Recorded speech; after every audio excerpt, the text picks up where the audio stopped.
تو یہ ہے مجرم علماء. اور میں یہ جب علماء کرائم کہتا ہوں بعض لوگوں کو بڑا غصہ آتا ہے, کہتے ہیں جناب آپ دیکھیں اتنی سخت لینگویج استعمال کر رہے ہیں. میں نے کہا جی میں اس سے ہلکی لینگویج استعمال کر لیتا ہوں قرآن و سنت کی دلائل کی روشنی میں. قرآن حکیم میں اللہ تعالیٰ نے سورۃ الاعراف کی آیت نمبر 175 اور 176 میں علماء سوء کو کتے کی مثال بیان کی ہے.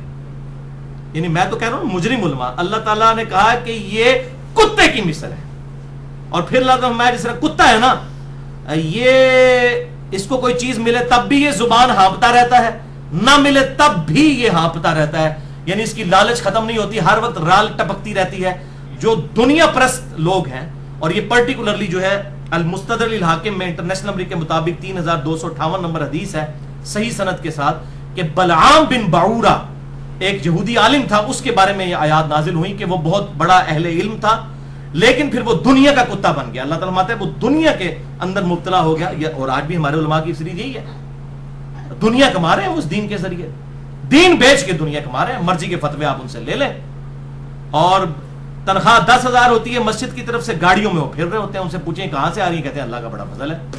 وہ جو اسمگلر بھی کہتا ہے اللہ کا بڑا فضل ہے, اور جو فلمی ایکٹر ہے وہ بھی کہتے ہیں اللہ کا بڑا فضل ہے, اور جو 5-10 ہزار مولوی تنخواہ لے رہا ہے وہ بھی بڑا کہتا ہے اللہ کا فضل ہے کہ بھئی یہ سب کچھ کیا کر رہا ہے, چندے میں سے کھا رہا ہے اور کیا کر رہا ہے,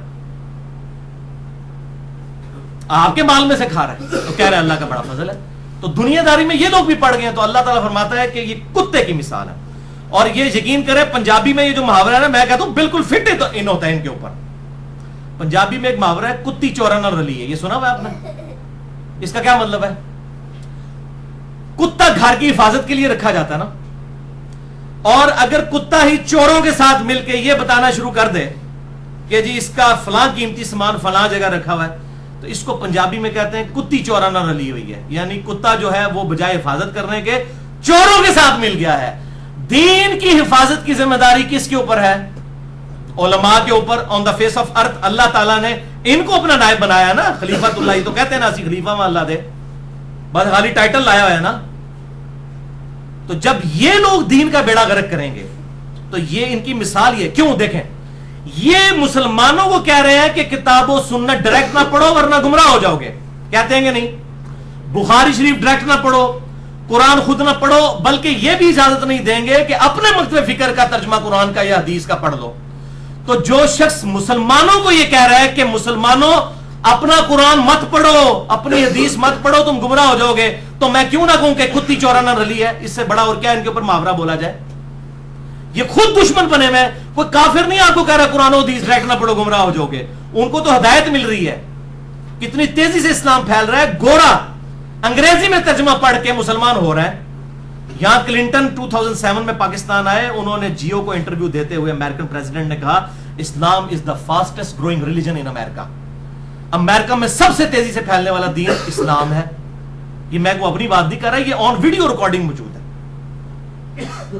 اور یہاں پہ یہ کہہ رہے ہیں قرآن حدیث ڈائریکٹ نہ پڑھو. اور گورا پلید, پوری زندگی اس نے پلیدی میں گزاری, اس نے قرآن کا انگریزی میں ترجمہ پڑھا, مسلمان ہو گیا. ادھر مولوی کہتا ہے قرآن میں ترجمہ نہ پڑھو, بخاری نہ پڑھو, گمراہ کیوں ہو جاؤ گے؟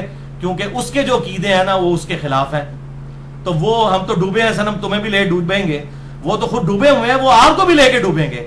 تو میں پھر بولا نا کہ نہ بولا کہ کتی چورا نہ رلی ہے. بالکل یہ دین کی حفاظت کے لیے تھے, اور یہ مسلمانوں کو مشورے دے رہے ہیں قرآن و حدیث نہ پڑھو. یہ اتنے بڑے مجرم ہیں, اور اللہ تعالیٰ نے بالکل صحیح مثال ان کے لیے بیان کی ہے. لہٰذا میرے پہ آندہ کوئی غصہ نہ کھائے اگر میں کہتا ہوں نا مجرم علماء علماء کرائم, تو یہ بہت چھوٹی مثال ہے. قرآن میں تو اللہ تعالیٰ نے کہا ہے کہ یہ کتے کی مثال ہے, جو لوگ دنیا کے کتے بنے ہوئے ہیں اور لوگوں کا قبلہ خراب کر رہے ہیں. بولے اعوذ باللہ تعالی. اور پھر یہ انہوں نے ٹھیکہ لیا ہوا ہے لوگوں کو, کہتے ہیں جی ڈگری تو ہم نے دینی ہے, جی ہمارے مدرسے کی ڈگری ہوگی پھر ہم علماء کو مانیں گے, وہ علماء جو ہماری ڈگری نہیں لیں گے. اور پائی اپنی جعلی ڈگریاں اپنے کول رکھو, تو ڈگریاں دی رتی برابر بھی حیثیت نہیں ہے. اور اس کا میں آپ کو تجربہ بتاتا ہوں, یہ ڈگری ہولڈر علماء آپ چیک کر کے دیکھ لیں, ان کے سامنے آپ قرآن کہیں رینڈملی 30واں پارہ کھول کے رکھیں نا, ان کو کہیں ذرا بغیر آپ ترجمہ دیکھیں نا اس عربی کا ترجمہ کر کے بتائیں. بخاری مسلم تے بھول ہی جاؤ نا کہ ترجمہ کر سکتے ہیں, وہ تو عربی پیور لنگوسٹک ہے. قرآن کی عربی تو آسان ہے, حدیث کی جو عربی ہے بہت مشکل ہے. آپ جائیں بالکل فریش فارغ التحصیل, بریلوی, دیوبندی, اہل حدیث, شیعہ, فریش عالم دین کوئی بھی ہے اس کو بلا کے سامنے رکھیں قرآن اور اسے کہ ترجمہ کر جائے تو منو آگے پڑھ لینا. نہیں کر سکتے. ہم عربی میں پڑھتے ہیں اور عربی بھی نہیں آندی رہا جعلی ڈگریاں بھائی تواڈے کول جعلی ڈگریاں نے ساڈے کول الحمدللہ انٹرنیشنل نہیں یونیورسل ڈگری ہے. اور وہ کون سی ڈگری؟ صحیح بخاری میں حدیث ہے انٹرنیشنل نمبر کے مطابق 3461 مشکات میں کتاب العلم چیپٹر میں پہلی حدیث انٹرنیشنل نمبر کے مطابق 198 نمبر یہی حدیث ہے بلغوا عنی ولو آیا. ہمارے محبوب صلی اللہ علیہ وسلم نے فرمایا پہنچا دو میری طرف سے خواہ تمہیں ایک آیت بھی آتی ہو. کہ مولوی تو کہنا ہے جناب کہ پوری ڈگری لگو تو اسی مولوی پڑھو گے. اللہ کے نبی کا فرما رہے ہیں ایک آیت بھی آتی ہے نا تو تہاڈے کول ڈگری ہے میری طرفوں. لو ہن اسی تہاڈی مدرسیاں دی جعلی ڈگریاں لویے کہ نبی صلی اللہ علیہ وسلم کی ڈگری لیں. آپ صلی اللہ علیہ وسلم کی ڈگری کہ ایک آیت بھی آتی ہے. کسی کو وضو کا طریقہ آتا ہے وہ وضو کا طریقہ لوگوں کو سکھا دے. کسی کو نماز کا طریقہ آتا ہے وہ نماز کا طریقہ لوگوں کو سکھا دے. کسی کو کوئی صورت آتی ہے وہ صورت لوگوں کو سکھا دے. اس کے لیے ڈگری کی ضرورت تو نہیں ہے. ڈگری الحمدللہ ہمارے پاس پہلے ہی موجود ہے. آپ اپنے مدرسوں کی جعلی ڈگریاں اپنے پاس رکھیں. اور یہ مدرسے تو بنے بھی 330 ہجری میں پہلا مدرسہ بنا ہے آپ صلی اللہ علیہ وسلم کی وفات کے تقریباً آپ سمجھ لیں کو 350 سال کے بعد یہ الازہر یونیورسٹی بنی ہے. اس کے بعد یہ معاملات چلیں. اور باقی انڈیا پاکستان کے آپ کو جو مدرسے نظر آ رہے ہیں یہ صرف انگریزوں کے دور کے اندر بنے. ظاہر ہے کہ انہوں نے بھی روٹی روزی چلانی تھی تو مدرسے بنا کے اور لوگوں کا ایک بچہ حافظ کرا لو سارے نو لے جائے گا باقی پاویں سارے آرام خوری کرتے رہو. تو انہوں نے مدرسے بنا کے میں یہ چیلنج کرتا ہوں کہ یہ حفظ قرآن کا مدرسہ مجھے کسی صحابی تابعی تبع تابعی پہلے 500 سال میں سے ثابت کرے کہ حفظ قرآن کے کبھی مدرسے بنے ہوئے ہوں. اس وقت تو علم دین سکھایا جاتا تھا. یہ حفظ قرآن اور یہ طوطے بنا بنا کے جو نکال رہے ہیں اور قرآن کا ایک لفظ نہیں ان کو آتا صرف وہ قرآن عربی بولتے ہیں. یہ مدرسے تو کبھی بھی اللہ تعالیٰ کے نبی صلی اللہ علیہ وسلم نے صحابہ تابعین تبع تابعین نے نہیں بنائے. یہ بالکل انگریزوں کی پیداوار ہے مدرسے. صرف کیوں یہ مدرسے ہوں گے تو آپ ان کو چندے اور کھالے دیں گے. آج یہ مدرسے ختم ہو جائیں ان کی روٹی روزی بند ہو جائے گی. انہوں نے ہنر تو سیکھا کوئی نہیں ہے. تو انہوں نے حفظ قرآن کے مدرسے بنائے. ان سے پوچھیں کہ یہ کس سنت کے اوپر آپ عمل کر رہے ہیں. حفظ قرآن کے نبی صلی اللہ علیہ وسلم صحابہ تابعین تبع تابعین نے مدرسے بنائے تھے. کیا آپ لوگوں کو دھڑ دھڑ حافظ قرآن بنائے اور بھائی عالم قرآن بناؤ ان کو. حافظ قرآن کیوں بنا رہے ہو؟ جس کا شوق ہے وہ خود حفظ کرے گا. صحابہ کرام اپنے شوق سے کرتے تھے اور وہ رزلٹ یہ نکلتا ہے کہ وہ حفظ کر کے نکلتے ہیں. پھر جیسے دنیا میں ایکسپوز ہوتے ہیں تو سب تو بڑا شیطان حافظ قرآن بنتا ہے. بالکل تسی چیک کر لیو 1000 نکلے نا کوئی ایک بندے دا پتر ہونا جے بیچے. باقی کیا ہوتا ہے پھر جیسے ہی تراویحوں کا وقت آتا ہے تو وہ بھی اس کو بھی پتا کہ اب میں نے مال کمانا ہے تو تراویحوں کا وقت آتا ہے وہ تھوڑی تھوڑی شیپ بڑھانا شروع کر دیتا ہے. پھر تراویح پڑھا کے پھر عید رات پھر منا دیتا ہے. پیسے اکٹھے کیتے اپنے تراویح پڑھا کے بھی پیسے ہی لے. بھئی یہ سارا جو جامعہ ترمذی میں صحیح حدیث ہے کہ ہر امت کا کوئی نہ کوئی فتنہ ہے اور میری امت کا فتنہ مال ہے. تو مال کا ہی تو فتنہ ہی سارا. یہ سارا کا سارا سسٹم جو ہے کولیپس کر جائے گا ان کا اگر یہ آپ بیچ میں سے ایک وہ جیسے ایک آپ ستون کھینچ رہے نا پوری عمارت ڈرام سے نکل جائے گی. ان کی روٹی روزی بند ہو جائے گی. آپ ان سے یہ مدرسوں والا سسٹم ان کو کہیں چھوڑیں فیس باللہ پڑھائیں. بیچ رہے ہیں آپ اللہ کی آیات کو پیسے لے کے پڑھا رہے ہیں فیس باللہ پڑھائیں. الحمدللہ ہم بھی درس قرآن کرتے ہیں کتنی جگہوں پہ جا کے دعوت دیتے ہیں. 1 روپیہ کیا آنے جانے کا کبھی کرایہ تک بھی کسی سے گاڑی بھی لوگ بھجواتے کبھی نہیں لی ہے اپنی جیب سے الحمدللہ کر کے جاتے ہیں. اللہ سے اجر لینا ہے. نماز تو میں نے ویسے بھی پڑھانی ہے پڑھنی ہے. اگر میں کہیں پڑھاؤں نہ تب بھی میں نے اپنی تو پڑھنی ہے. تو میں نمازیں بیچوں کہ امام مسجد جا کے تنخواہ لے کے جی مجھے تنخواہ دے میں نے آپ کو 5 نمازیں پڑھائی ہیں. اور بھائی تجھے نہ بھی پڑھانی پڑتی تو نے اپنی تو پڑھنی تھی نا تو نماز تو نہ بیچ. صحیح مسلم میں حدیث ہے کسی شخص کے لیے جائز نہیں کہ وہ اذان کی اجرت لے. صحیح مسلم میں حدیث ہے اذان کی اجرت نہیں لے سکتا. کیوں؟ اللہ کے لیے وہ بلا رہا ہے. حالانکہ اذان دینا ہر بندے پہ فرض نہیں ہے لیکن نماز تو ہر بندے پہ فرض ہے. اور بھائی جو ہر بندے پہ فرض نہیں اس کی اجرت نہیں آپ لے سکتے.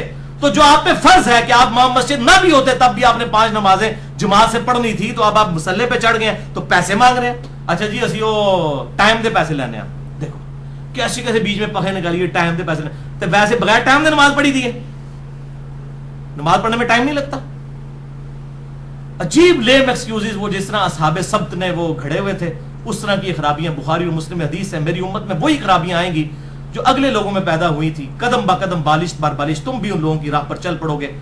حتیٰ کہ ان میں سے اگر کوئی گوہ کے سراغ میں داخل ہوا تم بھی یہی کام کرو گے. تو صحابہ کرام علیہم رضوان نے پوچھا کیا ان اگلے لوگوں سے مراد یہود و نصارہ ہیں؟ آپ نے فرمایا اگر وہ لوگ مراد نہیں تو پھر کون سے لوگ مراد ہیں؟ یہ حدیث بخاری اور مسلم دونوں میں موجود ہے. ولیعوذ باللہ تعالی. اللہ تعالیٰ سے دعا ہے کہ اس دن سے پہلے پہلے کہ ہمارا سورس آف انکم دین بن جائے. اللہ تعالیٰ ہمیں ایمان و عافیت کے ساتھ مدینہ شریف میں موت، بقیہ غرقت میں مدفن اور جنت الفردوس میں اپنے محبوب صلی اللہ علیہ وسلم کا پڑوس عطا فرمائے. آمین. اچھا، اب یہ آئے جب آپ حدیث پیش کرتے ہیں نا بخاری کی 3461 کہ بلغوا عنی ولو آیا، پہنچا دو میری طرف سے خواہ ایک آیت ہی کیوں نہ ہو. یہ جو حدیث ہے نا، یہ حدیث ان کے گلے کا کانٹا ہے مولویوں کا. نہ تھوک سکتے ہیں نہ نگل سکتے ہیں. اگر نگل لیں تو ہمارے بات کے ساتھ ایگری کر جائیں. تھوک اس لیے نہیں سکتے کہ بخاری میں آئی ہوئی ہے، کیسے انکار کریں، حدیث تو ہے. تو اب یہ اس کا نا درمیان کا راستہ بیچ میں نا وہ اشکالات پیدا کرتے ہیں، وہ 3 اشکال پیدا کرتے ہیں. میں وہ بیان کر کے ان کے جواب بھی دے کے نا، یہ میرے پہ ادھار تھا کہ میں یہ ویڈیو میں ریکارڈنگ کرواؤں. انشاءاللہ یہ پھر قیامت تک کے لیے ایک لٹکتی ہوئی تلوار یہ والا پورشن ان کے لیے بن جائے گا انشاءاللہ تعالی. پہلا اشکال ان کا سنے کیا ہے، وہ کہتے ہیں جی سورۃ الانبیاء کی آیت نمبر ہے 7 فَاسْأَلُوا أَهْلَ الذِّكْرِ إِن كُنتُمْ لَا تَعْلَمُونَ، کہ اگر تمہیں علم نہیں ہے تو تم اہل علم سے جا کر پوچھو. تو ظاہر ہے کہ ہم نے ہی لوگوں کو مسئلے بتانے ہیں، کسی ڈاکٹر نے، انجینئر نے، کسی ایڈوکیٹ نے، کسی فلاں ٹمکان نے تو نہیں بتانے تھے، مولویوں نے دسنے نے. دیکھو نا قرآن چاہے فَاسْأَلُوا أَهْلَ الذِّكْرِ إِن كُنتُمْ لَا تَعْلَمُونَ. بھائی اس میں تو ترجمہ یہ ہے کہ اگر تمہیں علم نہیں تو اہل علم سے پوچھو. اس میں کہاں لکھا ہے کہ مولوی سے جا کے پوچھو؟ اچھا اگر کہتا ہے یہ مولوی کی شان میں ہے تو ہم کہتے ہیں قرآن حکیم میں 1000 آیات سائنٹیفک فیکٹس کے اوپر ہیں، جیولوجی کی فیلڈ سے ریلیٹڈ، ایمبریولوجی کی فیلڈ سے ریلیٹڈ، ایسٹرونومی کی فیلڈ سے ریلیٹڈ، باٹنی کی فیلڈ سے ریلیٹڈ. اچھا جی آ کیڑا مولوی ہے منو سمجھاوے جیولوجی کی ہوندی ہے، پہاڑوں کا سٹیبلائزنگ ایفیکٹ کیا ہوتا ہے، ٹیکٹونک پلیٹس کیا ہوتی ہیں، اور یہ کیڑا مولوی صاحب لے کے ادھر انہوں تو ٹیکٹونک دے سپیلنگ بھی نہیں آندے ہون گے. تو پھر اہل ذکر تے نہ رہا نا. قرآن تو اس کا مطلب پورا تو قرآن اس کو بھی کوئی نہیں آتا، پھر تیری ڈگری کا کیا فائدہ پائی؟ پورا قرآن تو تنوں بھی کوئی نہیں آتا، تیری ڈگری کا کیا فائدہ اگر تو پورا قرآن 1000 آیا تو تجھے بھی کوئی نہیں آتی ہیں، تو باقی تو تیرے پاس بھی علم نہیں ہے تو اصولاً تو تیرے پاس بھی نہیں جانا چاہیے. تو یہ ہے ان کو جواب کہ خدا کے لیے یہ آیا کہ اہل علم سے پوچھو.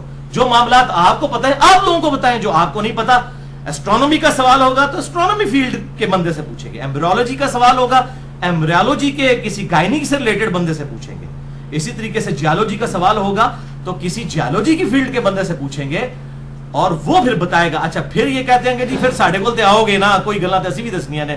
ہاں جی تواڈے کول یہ دسنی ہے کہ تسی یہ دسو کہ ہم یہ فرماتے ہیں، ہمارے بزرگ فرماتے ہیں، ہمارے علماء فرماتے ہیں، ہمارے حضرات فرماتے ہیں. نہیں، قرآن حکیم میں اللہ تعالیٰ نے فتویٰ دیا ہے سورۃ الاحقاف کی آیت نمبر 4 میں نبی صلی اللہ علیہ وسلم کے ذریعے کہ آپ فرما دیجئے ایتونی بکتاب من قبل ھذا او اثارۃ من علم ان کنتم صادقین. اے نبی ان سے فرماؤ اگر میرے ساتھ بحث کرنی ہے، ایتونی بکتاب من قبل ھذا، میرے پاس کوئی کتاب لے کر آؤ اس کتاب کے نازل ہونے سے پہلے. اگر قرآن کو نہیں مانتے ہو اپنی کوئی کتاب لے کر آؤ. او اثارۃ من علم ان کنتم صادقین، یا نبیوں کی کوئی حدیثیں آثار چل رہے ہو نا اس میں سے میرے ساتھ بات کرو. تو ٹھیک ہے، مولویوں سے بھی ہم کہیں گے کہ مولویوں تسی یہ کہتے ہو نا کہ تواڈے کول مسئلہ پوچھنا ہے، تم اہل ذکر ہو تو ہمیں پھر یہ نہیں کہو گے کہ مسئلہ یہ ہے، تم بتاؤ گے قرآن میں یہ لکھا ہوا ہے، حدیث میں یہ لکھا ہوا ہے.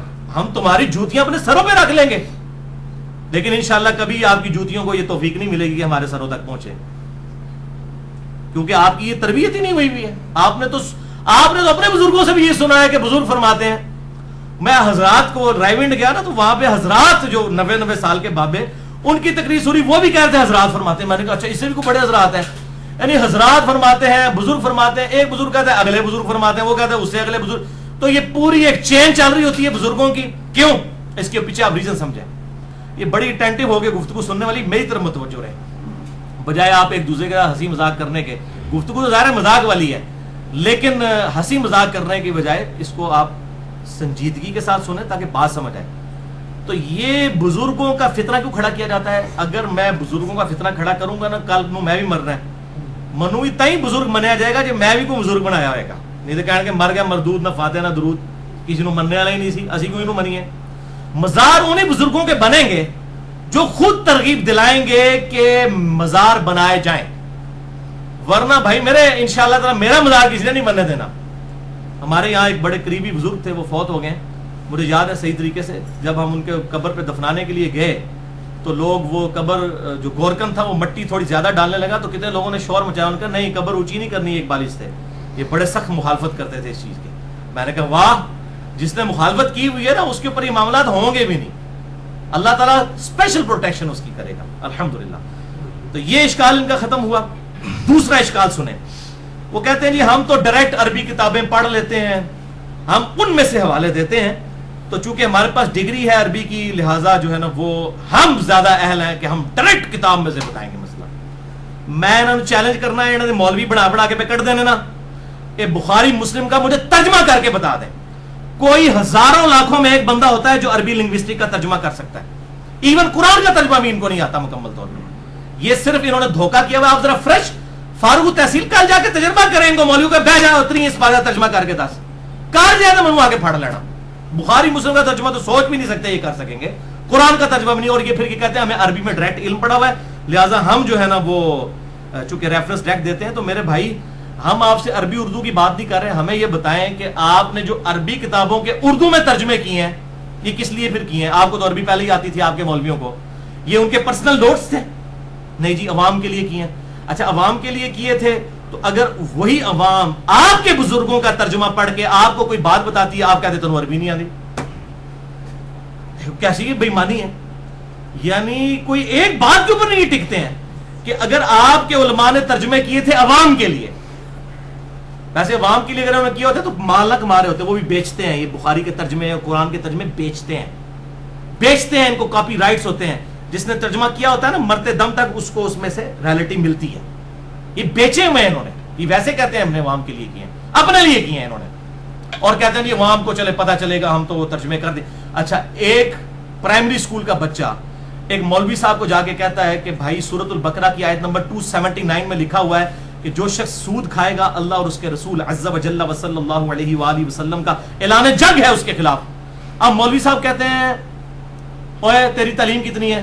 وہ کہتا ہے جی میں پرائمری پڑھنا. اور تیرے کو ڈگری ہے؟ نہیں, جا دفعہ ہو جا, میں نہیں مانتا. تو اب وہ مولوی مسلمان بھی رہ جائے گا؟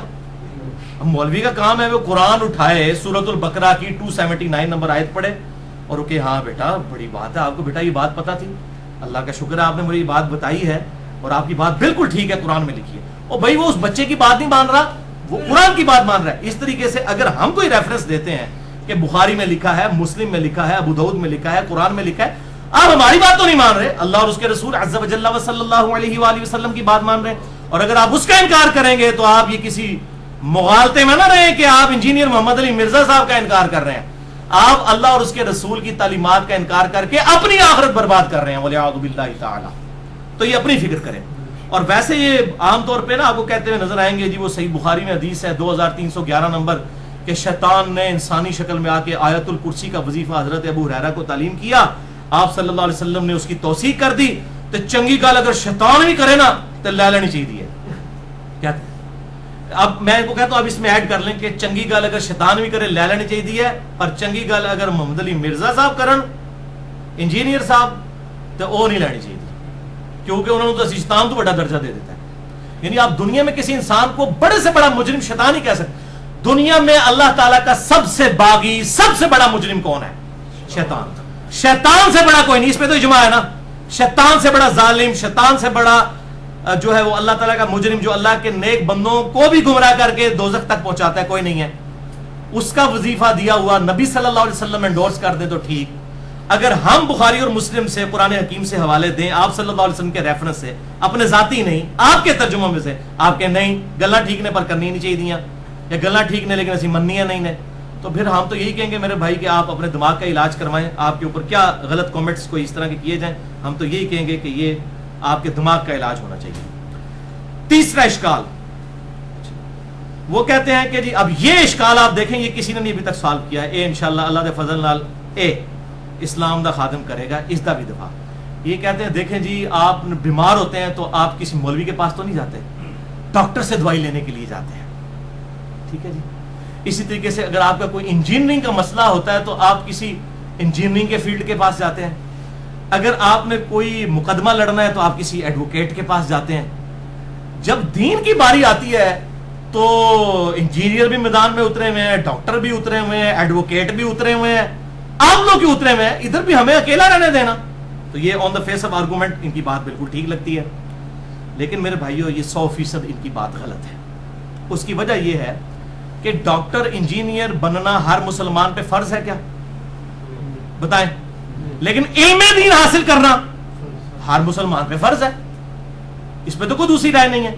قبر میں جو سوال سیدنا ابو بکر سے ہونا ہے رضی اللہ تعالیٰ عنہ علیہ السلام، وہی ایک ڈاکٹر سے ہونا ہے، وہی ایک انجینئر سے ہونا ہے، وہی ایک ایڈوکیٹ سے ہونا ہے، وہی ایک جو ہے وہ ریڈی بان سے ہونا ہے، وہی ایک شیخ الحدیث سے ہونا ہے، وہی ایک شیخ القرآن سے ہونا ہے، وہی ایک جاہل سے ہونا ہے، وہی ایک موچی سے ہونا ہے۔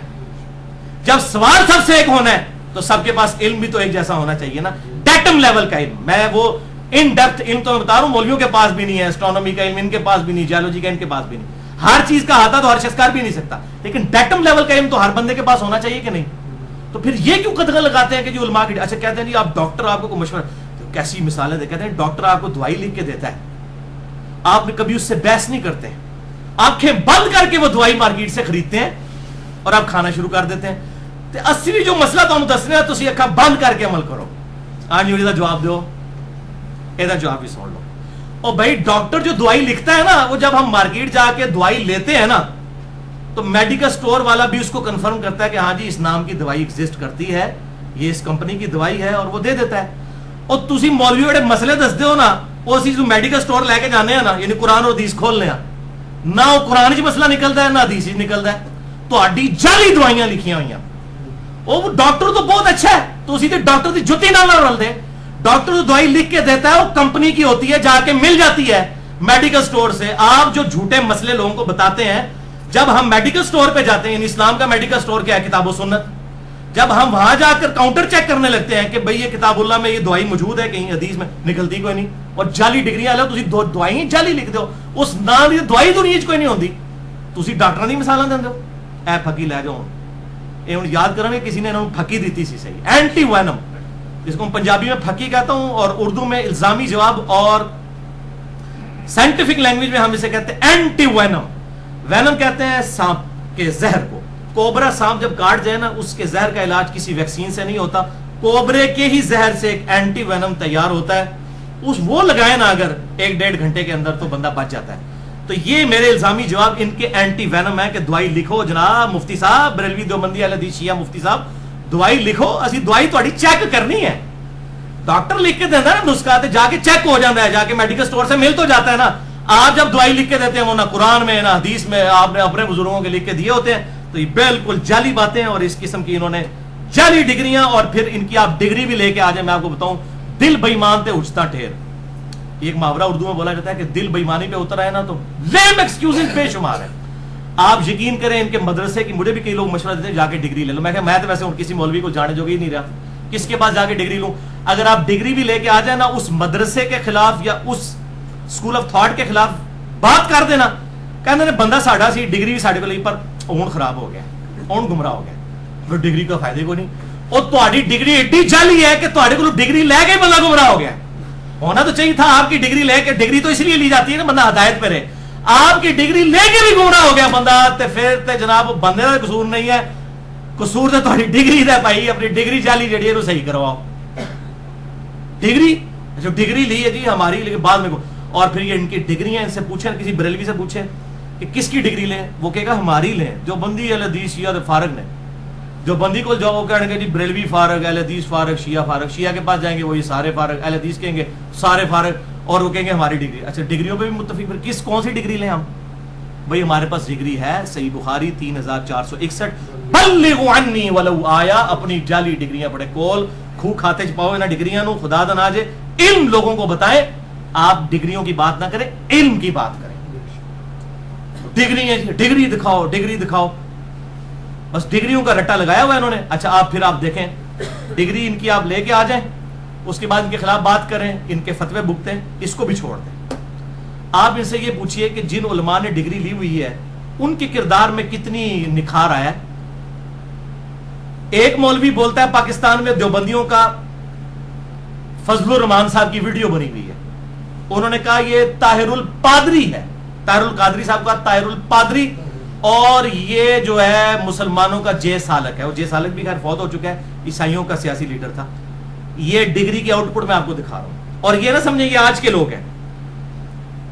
1905 میں احمد بریلوی صاحب نے کتاب لکھی حسام الارمین، اس میں انہوں نے علماء دیوبند کو کہا یہ شیطان اور قادیانی کے دم چھلے ہیں، رشید احمد گنگوئی اور قاسم ننوتوی، یہ آپ لینگویج دیکھیں ان کی.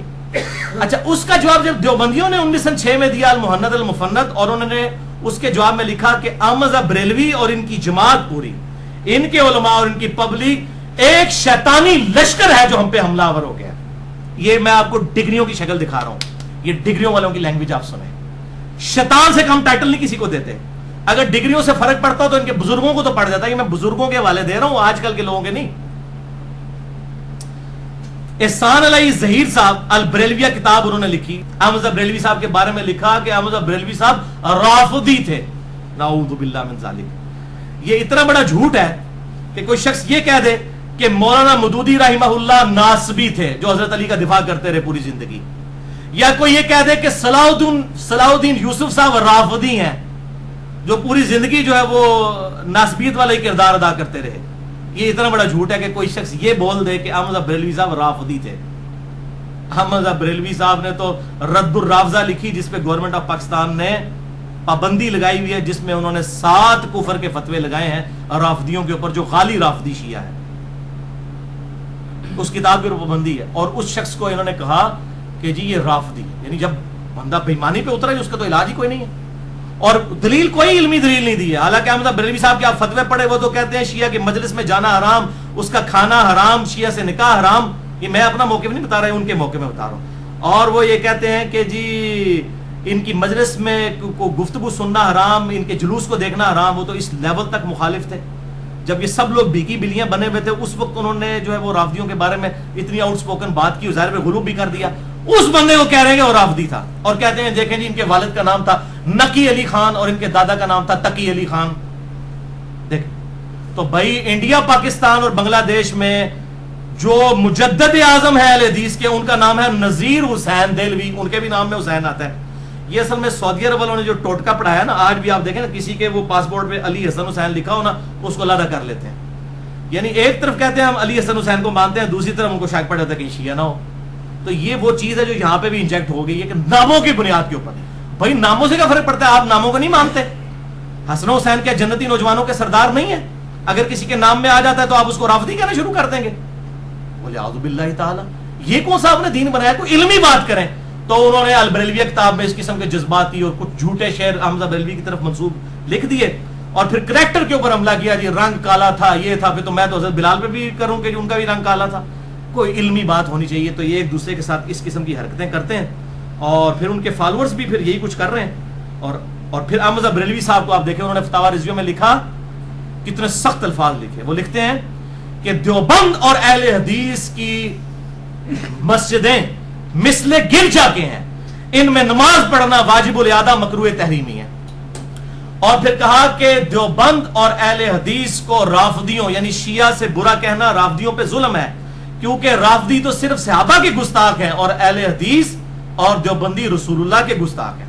اینالوجی تو بالکل ٹھیک بنائی انہوں نے, جو اپنے زمان میں بنائی. اور پھر باقاعدہ اسماعیل دہلوی, جس کو میں بھی سمجھتا ہوں کہ اس کی کتاب تقویت الایمان میں گستاخیاں تھیں, اس کو انہوں نے کہا کہ اس کے بارے میں باقاعدہ شعر لکھا کہ وہ شہید لیلہ نجد تھا. یعنی محمد بن عبد الوہاب صاحب جو نجد کے رہنے والے تھے, Najd of Saudia, Najd of Iraq کی نہیں بات کر رہا. تو کہتے ہیں کہ اسماعیل دہلوی جو ہے یہ شہید لیلہ نجد ہے, اس کو لیلہ کہا کہ یہ اس سے متاثر ہو کے تو اس نے تقویت حالانکہ جو محمد بن عبد الوہاب صاحب کی کتاب ہے کتاب التوحید, یقین کریں اتنی زبردست کتاب ہے, سوائے اکیا دکا چیزوں کے پرفیکٹ کتاب لکھی ہوئی ہے. وہ یہ تقویت الایمان جو ہے یہ تو گندگی کا پلندہ ہے, اس کا اس کتاب سے کوئی تعلق ہی نہیں ہے. ادھر مشہور کر دیا اس کتاب کا ترجمہ ہے, وہ کتاب پڑھو بھائی, اردو میں آ چکی ہے وہ کتاب التوحید محمد بن عبد الوہاب صاحب کی. اس کتاب کا اس کے ساتھ تعلق ہی نہیں, لیکن انہوں نے بنا دیا جی. اب جب یہ بات ہوتی ہے نا, پھر وہ یہاں پہ بھی وہابی. حالانکہ محمد بن الوہاب صاحب جو ہے وہ سعودیہ اس علاقے میں تھے, اور آج کے بھی نہیں, سعودیہ تو اس وقت بنا بھی نہیں تھا, بہت پرانی بات ہے. تو اس وقت انہوں نے شعر کہہ دیا, تو اس قسم کے شعر کہتے ہیں یہ, اور پھر اس طرح لوگوں کو گمراہ کرتے ہیں. حالانکہ ان کی اپنی حالت یہ ہے کہ انہوں نے, ان کے بزرگوں نے اپنے ناموں کے کلمے پڑھوائے ہوئے ہیں. میں نے پورا لیکچر دیا ہے مسئلہ نمبر 71B, انڈیا اور پاکستان کے بزرگوں کی 19 گستاخانہ عبارات کا تحقیقی جائزہ. کوئی کلمہ پڑھوا رہا ہے لا الہ الا اللہ چشتی رسول اللہ, کوئی کلمہ پڑھوا رہا ہے لا الہ الا اللہ اشرف علی تھانوی رسول اللہ ولیعوذ باللہ تعالی. یہ ان کے بزرگ بابے جو اپنے ناموں کا کلمہ پڑھایا کرتے ہیں جی, اور میں وہ سن رہا ہوں, کہتے ہیں جی دیکھیے ہمارے علماء کے نام, یہ جو انجینئر ہے اتنی گستاخی سے لیتا ہے, اتنے بڑے بڑے علماء کے نام, وہ بھائی جنہوں نے اپنے ناموں کے کلمے پڑھائے ہوئے میرے نزدیک وہ بڑے بڑے تو نہیں ہو سکتے نا, میں اپنا ایمان برباد کروں گا ان کے بڑے بڑے ہو گئے. اب مجھے ایک نام اس پہ بڑے بڑے کے اوپر ایک اور لفظ بھی ہے لیکن میں بولنا نہیں چاہتا. بہرحال صحیح علم حاصل کریں, اس کی شان ہے. اللہ تعالیٰ نے فرمایا سورہ الزمر کی آیت نمبر 9 میں, قل هل يستوي الذين يعلمون والذين لا يعلمون, اے نبی صلی اللہ علیہ وسلم فرما دیجئے کہ بھلا علم والے اور بغیر علم والے برابر ہو سکتے ہیں؟ انما يتذكر اولو الالباب, نصیحت تو صرف وہی لوگ حاصل کرتے ہیں جو عقل والے ہیں. پھر سورہ فاطر کی آیت نمبر 28 میں ہے انما يخشى الله من عباده العلماء, اللہ کی خشیت اور معرفت تو صرف اہل علم کو حاصل ہے. اور پھر سورہ بنی اسرائیل میں جس شان سے آئی ہے آیت نمبر 36, ولا تقف ما ليس لك به علم ان السمع والبصر والفؤاد كل اولئك كان عنه مسؤولا. اے انسان کسی چیز کی پیروی اس وقت تک مت کر جس وقت تک تیرے پاس ڈیفینیٹ علم اس کے بارے میں نہ آ جائے. بے شک یہ تین انسٹرومنٹ کان, آنکھیں اور عقل, اس کے بارے میں تم سے پوچھا جائے گا. دل ہو یا دماغ, عقل اپروپریٹ اس کی ٹرانسلیشن بنتی ہے کہ ان کو استعمال کر کے تم نے حق تک پہنچنے کی کوشش کیوں نہیں کی. تو ان تین انسٹرومنٹ سے دو علوم ہیں جن کو اللہ تعالیٰ نے سپورٹیو کیا ہے. ایک ریویلڈ نالج ہے وحی کا علم, اور ایک ایکوائرڈ نالج ہے جو سائنس کا علم ہے, the knowledge obtained through observations and experiments. یہ ریویلڈ نالج کا بھی ذکر قرآن حکیم میں موجود ہے. سورۃ البقرہ کی آیت نمبر 38 میں اللہ تعالیٰ نے واضح فرما دیا حضرت آدم علیہ السلام اور ان کے ذریعے پوری اولاد آدم کو, قُلْ نَهْبِطُوا مِنْهَا جَمِيعًا, تم سب کے سب اب زمین پر اتر جاؤ. فَإِمَّا يَأْتِيَنَّكُم مِّنِّي هُدًى, اب جب کبھی بھی کوئی ہدایت کی بات تم پر میری طرف سے آئے گی, فَمَن تَبِعَ هُدَايَا فَلَا خَوْفٌ عَلَيْهِمْ وَلَا هُمْ يَحْزَنُونَ, جو کوئی ہدایت کی پیروی کرے گا نہ اسے کوئی خوف ہوگا نہ غم ہوگا. وَالَّذِينَ كَفَرُوا وَكَذَّبُوا بِآيَاتِنَا أُولَٰئِكَ أَصْحَابُ النَّارِ هُمْ فِيهَا خَالِدُونَ, جو لوگ ہماری آیات کو جھٹلا دیں گے اور اس کا کفر کریں گے اور اس کو جھٹلائیں گے وہی ہوں گے دوست کی, ہمیشہ رہیں گے اس میں. اور پھر سورہ البقرہ کی آیت نمبر 31 میں آیا وَعَلَّمَ آدَمَ الْأَسْمَاءَ كُلَّهَا, اور ہم نے آدم علیہ السلام کو ہر چیز کے نام سکھا دیے تھے. یہ ہے وہ ایکوائرڈ نالج. پوٹینشلی آدم علیہ السلام کو اللہ تعالیٰ نے ہر چیز کے نام سکھا دیے. وہی علم ترقی کرتے کرتے آج اتنے عروج پر پہنچ چکا ہے. ہم نے ایسے موبائل فون بنا لیے ہیں جو 1500 کلومیٹر دور تک, 15,000 کلومیٹر دور تک بات کر سکتے ہیں. ایسے جہاز بنا لیے ہیں جو بغیر ریفیولنگ کے 8 سے 10,000 کلومیٹر تک اڑ سکتے ہیں. یہ وہی ہے وہ علم آدم الاسماء کلھا. اس پہ میں نے پورا لیکچر بھی دیا ہے, مسئلہ نمبر 39, علم وحی اور علم سائنس کی اہمیت اور ان کا دائرہ کار. جسے شوق ہو تو وہ دیکھ سکتا ہے. بہرحال اس میں بھی اب یاد رکھیں کہ اس میں بھی پھر ایک خرابی آئی, ایک دجالی فتنہ آیا اور ایک جذباتی فتنہ. یہ بھی آپ سمجھ رہے ہیں. دجالی فتنہ یہ کہ روح سے آنکھ بند کر لی, ریویلڈ نالج سے آنکھ بند, صرف دنیا کو میٹر کی نظر سے دیکھا, وہ مٹیریلزم کا فتنہ. اور اسی کا سمبل بن کے وہ کہنا دجال بھی آئے گا, جس پہ میں نے مسئلہ نمبر 133 ریکارڈ کروایا. اور دوسری طرف مولویوں نے کیا کیا, سائنس سے آنکھ بند کر لی, صرف ایک ریویلڈ نالج کو دیکھا اور انہوں نے سائنس کو سمجھا ایکوائرڈ نالج شاید اسلام کے خلاف ہے, اور اس کی وجہ سے لوگ ڈینائل آف گاڈ پہ چلے گئے. اب لوگ مولویوں سے متنفر ہو گئے, انہوں نے دین ہی چھوڑ دیا. اندازہ کریں آپ, دین چھوڑ دیا ان مولویوں کی وجہ سے, ان کے کردار کی وجہ سے, ڈینائل آف گاڈ. اور ویسے انسان کے اندر خواہش ہے میں اپنی مرضی کی زندگی گزاروں. بھائیو یہ میرے بات یاد رکھیے گا, جو شخص اپنی مرضی کی زندگی گزارنا چاہتا ہے نا, اس کی مرضی اور اس کی زندگی کے درمیان سب سے بڑی رکاوٹ خدا ہے. جو خدا کو مانتا ہے وہ پھر خدا کی مرضی کی زندگی گزارے گا, اپنی مرضی کی نہیں. تو ظاہر وہ کہتا ہے نہیں خدا کو نکالو, ڈینائل آف گاڈ شروع ہوگی. حتیٰ کہ ہمارے ملکوں کے اندر بھی اس بدبخت کی کتاب رچرڈ ڈاکنز, میں اس کو کہتا ہوں, ویسے تو لفظ انگلش میں ہے ڈاکنز, لیکن میں اس کو ڈونکز, وہ ڈونکی کی وجہ سے کہتا ہوں, اس گدھے کی, رچرڈ ڈاکنز کی کتاب دا گاڈ ڈیلوژن. یہ کتاب جیسے علماء کرائم, یہ ڈونکنز, یہ گدھا جس نے یہ کتاب لکھی, 40 زبانوں میں اس کا ترجمہ ہوا ہے. اور ہمارے پاکستان انڈیا کے اندر بھی یہ کتاب بانٹی جا رہی ہے, انگلش میں لکھی گئی ہے ظاہر ہے, ڈینائل آف گاڈ کے اوپر. میں نے اس کا پورا پوسٹ مارٹم کیا ہے مسئلہ نمبر 83B کے عنوان سے, Who created God, اور جدید شیطانی وسوسوں کا تحقیقی جائزہ. اور اب اسی کا ورژن سی بھی آیا 83C, اس کا عنوان ہے ایگزسٹنس آف گاڈ, جو میں نے قائد اعظم یونیورسٹی اسلام آباد کی مسجد میں کچھ دن پہلے لیکچر دیا ہے. الحمدللہ جسے شوق ہو تو وہ دیکھ سکتا ہے. اس حوالے سے مسئلہ نمبر 60 بھی ہے میرا, Who is Allah in the light of latest scientific facts. اور ایک جملہ میں ضرور بولوں گا اپنا ایمان تازہ کرنے کے لیے کہ بھائیو, روح کی آنکھ کو بھی بند نہ کریں, ایکوائرڈ نالج کی آنکھ کو بھی بند نہ کریں, ریویلڈ نالج کی آنکھ کو بھی بند نہ کریں.